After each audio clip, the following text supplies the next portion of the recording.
Bonjour Michel Vol, Bonjour Thibault Durand. vous êtes économiste, coprésident de l'Institut de l'économie et je vous reçois aujourd'hui car vous avez publié un long billet de blog sur votre blog vol.com sur les rapports entre l'État et l'entreprise et l'évolution de ces rapports. Alors tout d'abord vous dites que l'État comme l'entreprise sont des institutions.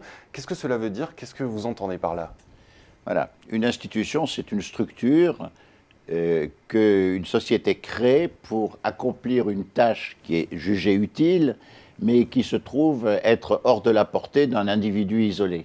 Et donc, il faut en effet qu'une structure soit mise en place dans laquelle plusieurs individus puissent coopérer pour accomplir cette tâche. Et donc, cette tâche, c'est ce qu'on peut appeler la mission de l'institution. Et pour accomplir cette mission, l'institution se dote d'une organisation. Voilà. Donc, toute institution se définit d'une part par sa mission, d'autre part par son organisation. En général, les institutions créent de la défiance. Comment est-ce que vous pouvez l'expliquer? Oui, c'est vrai, dans l'ensemble, on n'aime pas les institutions. Elles sont pourtant nécessaires. On n'aurait rien à manger s'il n'y avait pas d'entreprise. Bon.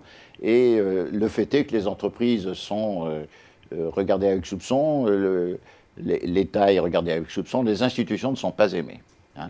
C'est une des conséquences de l'individualisme qui est si fréquemment répandu. On peine à se représenter l'utilité des institutions. Alors c'est pour ça qu'il faut ne pas hésiter à se former quelques idées simples qui posent des repères et qui permettent de baliser le terrain. Exemple d'institution, la famille, puisque la société définit les règles de l'héritage et du mariage. On a vu qu'elles ont évolué. La langue que nous parlons est une institution, nous l'avons héritée de la génération d'avant, nous la transmettrons à la génération d'après, après l'avoir améliorée ou dégradée. Le système éducatif, le système de santé, l'armée sont autant d'institutions. Et l'État, lui, eh bien, c'est, comme l'a dit Maurice Horiou, l'institution des institutions. Alors pourquoi faut-il rejoindre Maurice Horiou sur ce constat d'un État institution des institutions? Parce que d'abord, c'est lui qui l'a formulé, le premier, et qu'ensuite, c'est une expression très simple et très, très puissamment explicative. Hein. On dit que chaque institution a une mission et que l'organisation est nécessaire pour l'accomplissement de cette mission. Mais un phénomène sociologique implacable fait que, assez souvent, l'organisation tend à se substituer à la mission. Le formalisme des procédures, le pouvoir des responsables occupent une place démesurée dans les institutions. Et il faut bien qu'il existe une institution qui soit là, premièrement, pour veiller à ce que soient créées les institutions nécessaires, et deuxièmement, pour les rappeler à leur mission, dans toute la mesure où elles tendent à déraper, l'organisation tend à déraper vers un formalisme strict, quoi. Et c'est à l'État de résoudre cette problématique. Voilà, il doit s'opposer à la dérive des institutions, qui est une sorte d'entropie inévitable, elle est regrettable évidemment, comme toute entropie, mais enfin il faut l'accepter, elle existe. Bon. Et cette dérive vers la prépotence de l'organisation, elle existe bien sûr dans l'État lui-même, puisque c'est une institution. Et on voit bien que l'État lui-même offre un spectacle qui est souvent déplaisant. Hein. Mais enfin, ça fait partie des choses, il faut savoir l'assumer. Pour en revenir à l'entreprise en tant qu'institution, vous dites que chaque institution a une mission. Quelle est la mission de l'entreprise en tant qu'institution? Alors, on entend beaucoup de choses qui sont... on dit que l'entreprise a pour mission de produire de l'argent. Oui. Bon, alors que l'argent n'est pas un produit. Donc cette phrase est en elle-même, elle explose. Oui. On dit aussi que l'entreprise a pour mission de créer de la valeur pour l'actionnaire. Quand on fait ça, on oublie les autres parties prenantes. Hein, donc on voit bien que l'entreprise, c'est quelque chose de plus complexe et de plus organique que ça. C'est une multiplicité des missions, en fait. En réalité, l'entreprise, elle a une mission qui est de servir d'interface entre le monde de la nature, où elle puise ses ressources et injecte ses produits et ses déchets. Hein. Donc elle sert d'interface entre le monde de la nature et la société. Et sa mission, c'est de procurer aux consommateurs le bien-être matériel. Le bien-être matériel, ce n'est pas le bonheur, hein, qui est le bien-être mental. Mais vous voulez dire qu'elle se trouve au cœur d'une opposition entre marchands et non-marchands? Alors, effectivement, elle a un intérieur qui est organisé, et qui étant organisé n'est pas marchand. Les tentatives d'ailleurs qui vise à établir des rapports marchands à l'intérieur de l'entreprise, avec par exemple la comptabilité analytique, ont des effets pervers notoires.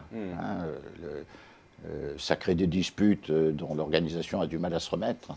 Donc l'intérieur de l'entreprise est organisé, l'extérieur de l'entreprise est marchand. En fait, c'est une cellule vivante qui baigne dans le marché, mais dont l'intérieur est organisé. Alors historiquement, il y a eu des dérives.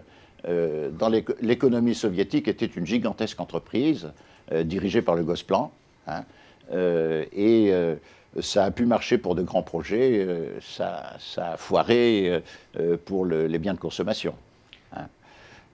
Par contre, du côté des néolibéraux, c'est totalement l'inverse. Ils estiment que l'intérieur de l'entreprise doit être marchand, ce qui, à mon avis, fait exploser la cellule, un peu comme si elle était attaquée par un virus, quoi. Est-ce qu'on peut faire une distinction entre l'entreprise avec un grand E et les entreprises avec des petits E? Évidemment, l'entreprise avec un grand E, voilà sa mission. On peut dire que c'est la mission du système productif, considéré dans son ensemble. Maintenant, chaque entreprise avec un E minuscule a une mission qui est particulière. La mission d'un constructeur automobile n'est pas la même que la mission d'un transporteur aérien ou d'un opérateur télécom. Voilà. Et donc, le libellé de la mission dans l'entreprise est souvent l'objet d'un débat, parfois d'un conflit. La mission de Pôle emploi, par exemple. Qu'est-ce que c'est que la mission de Pôle emploi? Est-ce que c'est, comme disent les économistes, l'intermédiation du marché du travail? Est-ce que c'est de donner aux chômeurs une assistance psychologique? Est-ce que c'est d'administrer le service public de l'emploi? Vous voyez que derrière chacun de ces libellés se trouvent des valeurs et des comportements différents. On peut dire que finalement, il y a une contradiction, un conflit entre l'entreprise et l'État? Non, il y a une complémentarité. Une complémentarité. Que serait un État sans système productif? Par contre, il a un devoir d'agir, il a un devoir de régulation. Ceux qui disent que l'État n'a rien à voir avec les entreprises se trompent, puisqu'il faut qu'il s'assure que les entreprises remplissent leur mission. Et notamment lorsque l'État est régulateur, eh bien, il faut qu'il régule les marchés de telle sorte que l'économie soit efficace. Et on sait bien que les règles de la régulation ne sont pas les mêmes selon qu'il s'agit d'un marché qui obéit à un monopole naturel. Là, il faut contenir le pouvoir du monopole. Selon qu'il obéit à la concurrence parfaite, là, il faut éviter qu'un monopole non naturel s'établisse par des procédés violents, ou selon qu'il obéit au régime de la concurrence monopolistique. Et dans ces derniers cas, il faut faire en sorte que le moteur de l'innovation tourne à bon régime. Vous avez cité il y a quelques instants deux exemples extrêmes, le cas de l'Union soviétique et le cas des régimes, on va dire, néolibéraux. Est-ce qu'on peut en conclure que finalement, la grande mission de l'État, l'institution des institutions, c'est de trouver le bon dosage en termes de régulation? Exactement, c'est ça.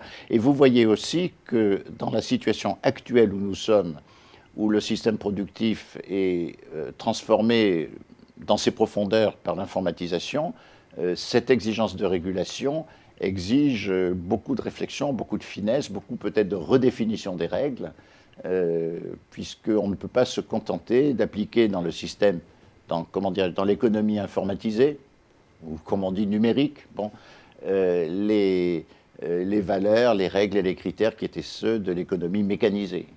La nature a changé, la nature à laquelle on est confronté a changé. Il faut que les régulations en tiennent compte.